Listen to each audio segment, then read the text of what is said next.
السلام عليكم. تعالي اقولك ازاي تعملي النوتيلا في البيت، طريقه سهله وبسيطه واقتصاديه جدا. شايفه قوامها عامل ازاي؟ وطعمها تحفه جدا، من غير بندق ومن غير اي مواد معقده، من غير زيت، من غير شوكولاته. بتطلع معاكي تحفه جدا زي ما انت شايفه قدامك في الفيديو كده.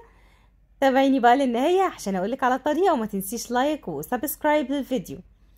اول حاجه معانا هيبقى معلقه كبيره من الدقيق، عليها معلقتين كبار من الكاكاو الخام البودره. اختاريه فاتح غامق حسب اللون اللي انت حباه في النوتيلا اللي بتعمليها.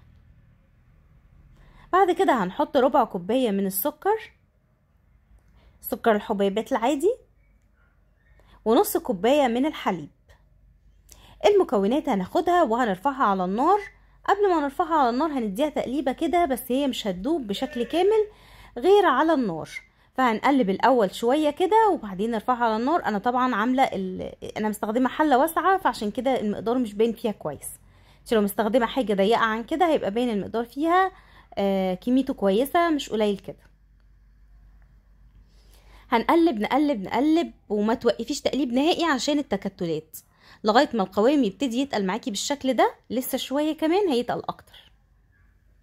بعد بقى ما يتقل معانا خالص هنحط نص معلقه صغيره من الزبده او السمنه، ويفضل تستخدمي نوع كويس عشان ده بيدي تيست حلو للنوتيلا بتاعتنا.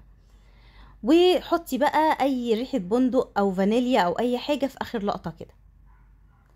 بعد كده بقى هاخدها وهضربها، منها حاجتين، منها ان لو في اي تكتلات تروح، وكمان لون النوتيلا هيفتح معاكي لو ضربتيها في خلاط او كبه او كده، هيبقى لونها فاتح اكتر. وهوريكي دلوقتي فرق، بس الاضاءه هقربها لك. هحط النوتيلا في العبوه. هي طبعا هنا لسه سخنه، يعني هي كده ما بردتش، عشان كده لسه ما تقلتش اكتر. هنا سخنه خالص اهي. ده قوامها وده لونها، ولسه طبعا هتتقل معانا. هغطيها واحطها في التلاجة لغايه تاني يوم. خلاص كده طلعتها من التلاجة. وزي ما قلتلك اساسي ان احنا او لو ضربتيها في خلاط او كبه هيديكي لون فاتح اكتر، وكمان هيخلي مفيش فيها اي تكتلات.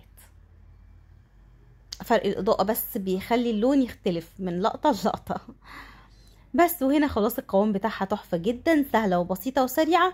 ودي الكميه اللي هي ادتاني، هي كميه مش كبيره، بس انت لو حابه تضعفي الكميه ضعفيها، ولو حابه تجربي على كميه صغيره زي ما انا بعمل كده جربي عليها. بس كده، مفيش اسهل ولا اسرع من كده. اتمنى الفيديو يكون نال اعجابكم. لو عجبك ما تبخليش عليا بلايك وباشتراك وبشير للفيديو. والسلام عليكم ورحمه الله وبركاته.